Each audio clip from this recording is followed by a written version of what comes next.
L'eau fait partie de notre quotidien. Et pourtant, nous ignorons beaucoup de choses à son sujet. C'est donc l'occasion d'en apprendre un peu plus en remontant directement à la source.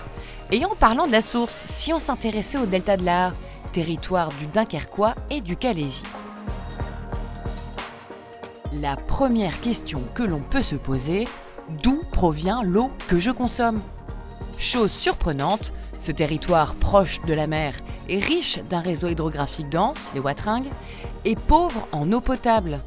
60% de l'eau consommée sur le territoire du delta de l'Aa est importée des régions voisines.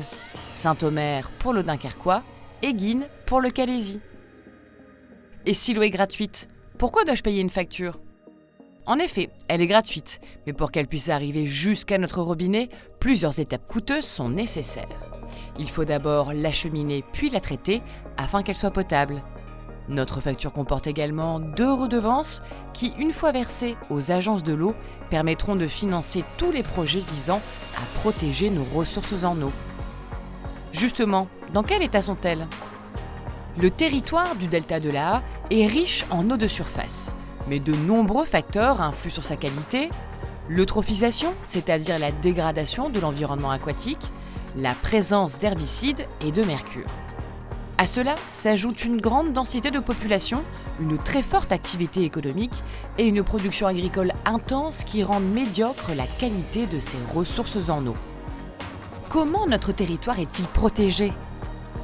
C'est par une série d'objectifs et de mesures établis par le SDAGE, schéma directeur d'aménagement et de gestion des eaux, que le territoire du delta de l'Aa est protégé.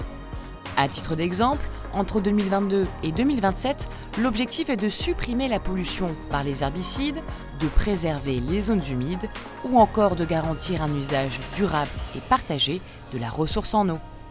À mon échelle, comment puis-je participer à leur préservation ? Chacun de nous peut contribuer à améliorer la qualité de l'eau, en veillant tout simplement à l'économiser ou en évitant de rejeter des produits toxiques dans notre évier. Vous pouvez d'ailleurs retrouver une multitude d'exemples et de bons tuyaux sur le site agissonspourleau.fr. Alors rejoignez-nous, likez, partagez et ensemble agissons pour protéger nos ressources en eau.